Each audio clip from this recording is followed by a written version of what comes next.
आज के online class में सभी बच्चों का हार्दिक स्वागत और अभिनंदन है। आज हम लोग कक्षा 11 में संग्रहित काव्यखंड के अंतर्गत महाकवि सूरदास द्वारा विरचित भ्रमर गीत का अध्ययन करेंगे। सबसे पहले भ्रमर गीत किसे कहते हैं, भ्रमर गीत का शाब्दिक अर्थ क्या होता है, इस बिंदु पर हमारी चर्चा होगी। इसके पश्चात हम लोग भ्रमर गीत के पदों का अध्ययन करेंगे। भ्रमर गीत दो शब्दों से मिलकर बना है, भ्रमर और गीत। भ्रमर का अर्थ होता है भंवरा और गीत का अर्थ यहाँ गान के संदर्भ में लिया गया है। इस प्रकार भ्रमर गीत का शाब्दिक अर्थ होगा भ्रमर को लक्ष्य करके लिखा गया गान जो है भ्रमर गीत कहलाता है। यहाँ ज्ञान का खंडन किया जाए और प्रेम का मंडन किया जाए, वहाँ पर भ्रमर गीत होता है। तो आइए हम प्रारंभ करते हैं आपके पाठ्यक्रम में संग्रहित भ्रमर गीत के पहले पद को। ऊधो मोहि ब्रज बिसरत नाही, हंस सुता की सुंदर कगरी और कुंजन की छाही। वे सुरभि वे वच्छ दोहिनी, खरिक दुहामन जाही। ग्वाल बाल मिल करत कुलाहल, नाचत गही गई बाही। यह मथुरा कंचन की नगरी, मन मुक्ता हल जाही। जबहि सूरत आवत बा सुख की, जी उमगत तन नाही। अनगन भांति करी बहुलीला, जसुदा नंद निबाही। सूरदास प्रभु रहे मौन हवे, यह कई कई पछताही। सबसे पहले इस पद के संदर्भ को हम देखेंगे। प्रस्तुत पद कृष्ण भक्ति शाखा के मूर्धन्य कवि सूरदास द्वारा विरचित सूरसागर महाकाव्य के भ्रमर गीत शीर्षक से लिया गया है। यह हो गया इसका संदर्भ। अब हम देखेंगे यह जो पद दिया गया है इसके प्रसंग को। प्रस्तुत पद में ऊधो गोपियों को ज्ञान और योग का संदेश देने के लिए गोकुल गए हुए हैं, किंतु वे स्वयं प्रेम और भक्ति के रंग में रंग कर मथुरा पहुँचे। उन्होंने श्री कृष्ण को ब्रज की संपूर्ण स्थिति समझाई और माता यशोदा का समाचार दिया। इस पर श्री कृष्ण को ब्रज की याद बहुत सताने लगती है, उसी का वर्णन इस पद में किया गया है। तो आइए देखते हैं इस पद की व्याख्या को। ऊधो मोहि ब्रज बिसरत नाही, हंस सुता की सुंदर कगरी और कुंजन की छाही। श्री कृष्ण ऊधो से कहते हैं कि हे ऊधो, मैं अनेक प्रकार से इस ब्रज को भुलाने का प्रयत्न करता हूँ, किंतु ब्रज को किसी भी प्रकार से भुला नहीं पाता हूँ। ऊधो मोहि ब्रज बिसरत नाही, बिसरत माने भुलाना। करें कि कृष्ण जो है ऊधो से कहते हैं कि हे ऊधो, मैं इस ब्रज को अनेक प्रकार से भुलाने का प्रयत्न कर रहा हूँ, किंतु ब्रज को किसी भी प्रकार से भुला नहीं पाता हूँ। हंस सुता की सुंदर कगरी और कुंजन की छाही। करें कि हंस सुता, हंस जो है सूर्य, सुता माने पुत्री, सूर्य की पुत्री अर्थात यमुना। हंस सुता यहाँ यमुना का पर्यायवाची है। हंस सुता की सुंदर कगरी माने किनारा और कुंजन की छाही। यमुना का सुंदर किनारा और कुंजों की अलौकिक छांव। वे सुरभि वे वच्छ दोहिनी, खरिक दुहामन जाही। करें कि ब्रज की वे गायें, सुरभि माने होता है गाय, करें ब्रज की वे गायें और उनके बच्चे। दोहिनी, दोहिनी माने दूध दूहने की मटकी, और खरिक माने होता है गौशाला में गाय दूहने के लिए जाना, उसी को हम खरिक कहते हैं। वे सुरभि वे वच्छ दोहिनी, खरिक दुहामन जाही। कराएं कि वह ब्रज की गायें, उनके बच्चे दूध दूहने की मटकी और गौशाला में गाय को दूहने के लिए जाना भी मुझसे भुलाया नहीं जाता। ग्वाल बाल मिल करत कुलाहल, नाचत गई गई बाही। आगे श्री कृष्ण जी अपने बचपन को याद करते हुए कहते हैं कि बचपन में हम सब ग्वाल बाल मिलकर कोलाहल किया करते थे और बाहें में बाहें डालकर नाचा करते थे। यह मथुरा कंचन की नगरी, मन मुक्ता हल जाही। करें कि यह मथुरा स्वर्णिम नगरी है, अर्थात मेरा मन मोतियों मेरा मन अर्थात यहाँ मणियों और मोतियों की कोई कमी नहीं है। यह मथुरा कंचन की नगरी मन मुक्ता हल जाही। भगवान श्री कृष्ण उद्धव से कहते हैं कि हे उद्धव, यह जो मथुरा है यह स्वर्णिम नगरी है, यहाँ जो है मणियों और मोतियों की कोई कमी नहीं है। फिर भी जब ही सूरत यावत बा सुख की जी उमगत तन नाही। कहें किंतु ब्रज के सुखों की याद आते ही, जैसे ही मुझे ब्रज के सुखों की याद आती है तो मेरा हृदय उमड़ने लगता है, अर्थात मेरा मन व्याकुल और उद्वेलित हो उठता है। परिणाम स्वरूप मुझे अपने शरीर की शुद्ध बुद्ध भी नहीं रहती।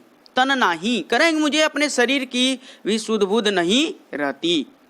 अनगन भांति करी बहुलीला जसुदा नंद निबाही। ब्रज श्री कृष्ण आगे कहते हैं उद्धव से कि ब्रज में रहकर मैंने अनेक प्रकार की क्रीड़ाएं किए। यशोदा और नंद जी ने मेरे उन सभी नटखट क्रीड़ाओं को सब प्रकार से सहन किया। सूरदास प्रभु रहे मौन हवे, यह कई कई पछताही। सूरदास जी कहते हैं कि इतना कहकर श्री कृष्ण चुप हो गए और ब्रज को छोड़कर मथुरा चले जाने पर पछताने लगते हैं। एक बार और देखेंगे इसके व्याख्या को। ऊधो मोहि ब्रज बिसरत नाही। श्री कृष्ण उद्धव से कहते हैं कि हे उद्धव, मैं अनेक प्रकार से ब्रज को भुलाने का प्रयत्न करता हूँ, किंतु ब्रज को किसी भी प्रकार से भुला नहीं पाता हूँ। अर्थात इस ब्रज से मेरा इतना लगाव हो गया था कि उस लगाव को, उस प्रेम को मैं भुला नहीं पाता हूँ। हंस सुता की सुंदर कगरी और कुंजन की छाही, वे सुरभि वे वच्छ दोहिनी खरिक दुहामन जाही। करें कि हंस सुता की सुंदर कगरी, करें यमुना का वह सुंदर किनारा और कुंजन की छाही और कुंजों की अलौकिक छांव, वे गायें और उनके बच्चे दूध दूहने की मटकी और गौशाला में गाय को दूहने के लिए ले जाना मुझे आज भी भुलाया नहीं जाता। ग्वाल बाल मिल करत कुलाहल, नाचत गई गई बाही। भगवान श्री कृष्ण यहाँ अपने बचपन को याद करते हुए उद्धव से कहते हैं कि हे उद्धव, बचपन में जब हम छोटे थे तो हम सभी ग्वाल बाल मिलकर कोलाहल किया करते थे और बाहों में बाहें डालकर नाचा करते थे। ग्वाल बाल मिल करत कुलाहल, नाचत गई गई बाही। करे बाहों में बाहें डालकर हम लोग नाचा करते थे।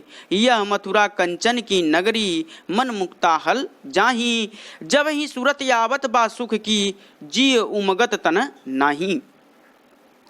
आगे जो है श्री कृष्ण जो है उद्धव से कहते हैं कि हे उद्धव, यह मथुरा की नगरी जो है स्वर्णिम है, अर्थात यह जो है स्वर्णों से बनी हुई है। यहाँ मणियों और मोतियों की कोई कमी नहीं है। किंतु जब सूरत आवत बा सुख की, करें कि जैसे ही सूरत माने याद, करें जैसे ही ब्रज के सुखों की याद मुझे आती है, मेरा हृदय जो है उमड़ने लगता है, अर्थात मेरा मन व्याकुल और उद्वेलित हो उठता है। परिणाम स्वरूप मुझे अपने शरीर की सुध बुध नहीं रह पाती। अनगन भांति करी बहुलीला जसमत नंद निबाही। श्री कृष्ण आगे कहते हैं कि मैंने ब्रज में रहकर अनेक प्रकार की क्रीड़ाएं की और यशोदा और नंद जी ने मेरे उन सभी नटखट क्रीड़ाओं को सब प्रकार से सहन किया। अर्थात मैंने जितने भी वहाँ अपनी क्रीड़ाएं की, ब्रज में जितने भी नटखट कार्य किए, उन सब क्रीड़ाओं को माता यशोदा और नंद जी उन क्रीड़ाओं को देखते हुए सब सहन करते रहे। सूरदास प्रभु रहे मौन हवे, यह कई कई पछताई। सूरदास जी कहते हैं कि इतना कहकर श्री कृष्ण चुप हो गए और ब्रज को छोड़कर मथुरा चले जाने पर वह पछताने लगे। प्यारे विद्यार्थियों, अब इस पद के हम काव्य सौंदर्य को देखेंगे। काव्य सौंदर्य,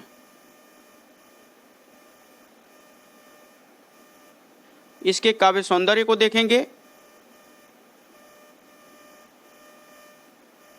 सौंदर्य,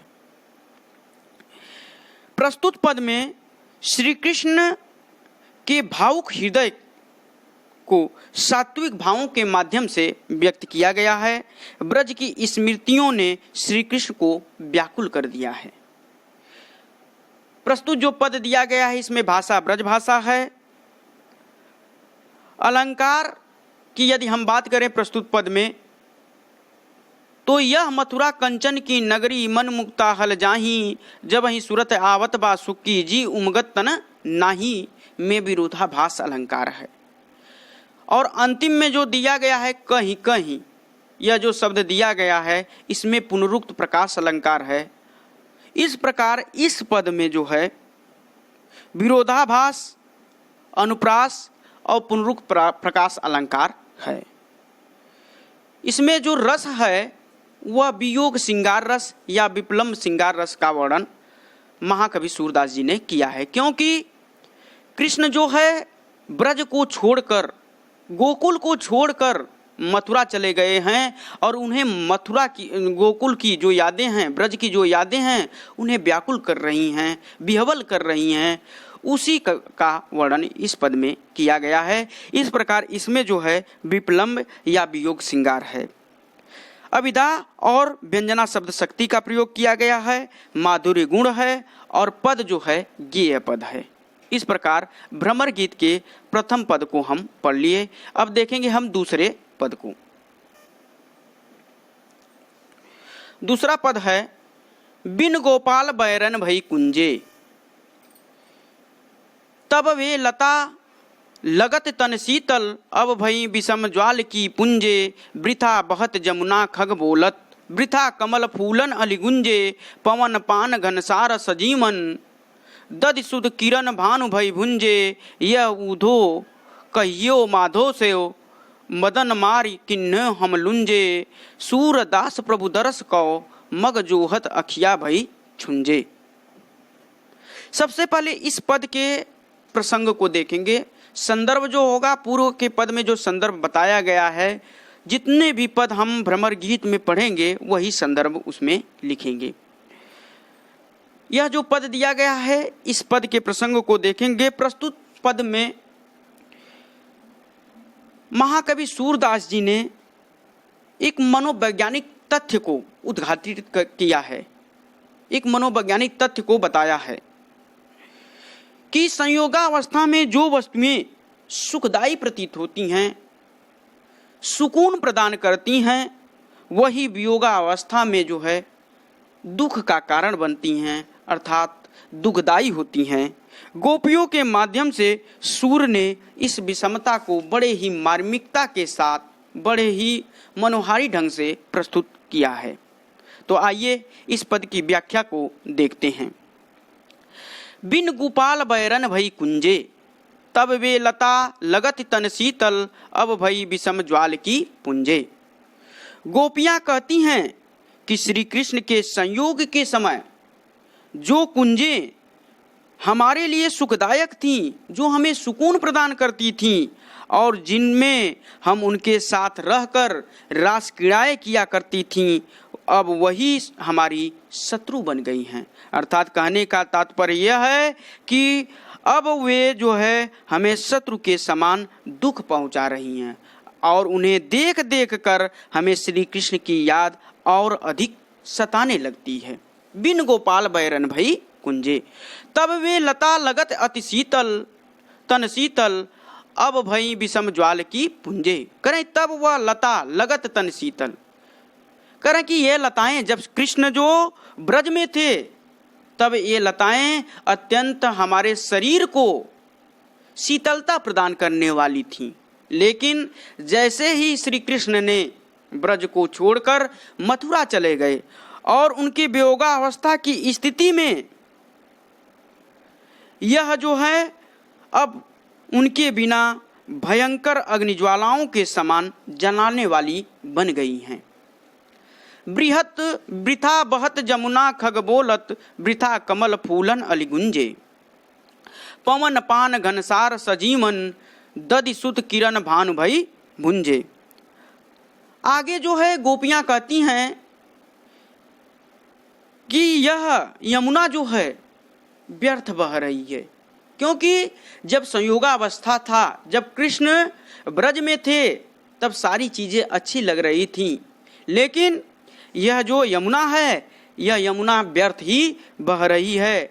खग बोलत, और यह जो पक्षी कोलाहल कर रहे हैं, बोल रहे हैं, यह व्यर्थ ही बोल रहे हैं। वृथा कमल फूलन अलिगुंजे, करे यह जो कमल खिले हुए दिखाई दे रहे हैं, यह कमल भी व्यर्थ ही खिले हैं। और इन खिले हुए कमल पर जो भौरे जो भ्रमर गुंजार कर रहे हैं, अली माने होता है भ्रमर या भंवरा, करें कि यह जो खिले हुए कमल दिखाई दे रहे हैं, उन पर जो भ्रमर या भंवरे व्यर्थ ही गुंजार कर रहे हैं। अर्थात इन सबको देखकर हमें सिर्फ और सिर्फ दुख की अनुभूति होती है। पवन पान घनसार सजीवन, दधि सुत किरण भानु भई पुंजे। हमारे और गोपियां कहती हैं कि अब हमारे लिए इनकी कोई उपयोगिता नहीं रही। जब श्री कृष्ण हमारे साथ थे तो इन सबको देखकर हमें जो है प्रेम के आनंद से भर उठती थी, यानी कि यह सब हमें जो है प्रेम प्रदान करने वाली थी। विरह की इस स्थिति में पवन पान घनसार सजीवन, करे विरह की इस स्थिति में वायु, जल, कपूर, सजीवन बूटी और चंद्रमा की शीतल किरणें भी हमारे लिए ग्रीष्मकालीन सूर्य के समान दाहक बन गई हैं।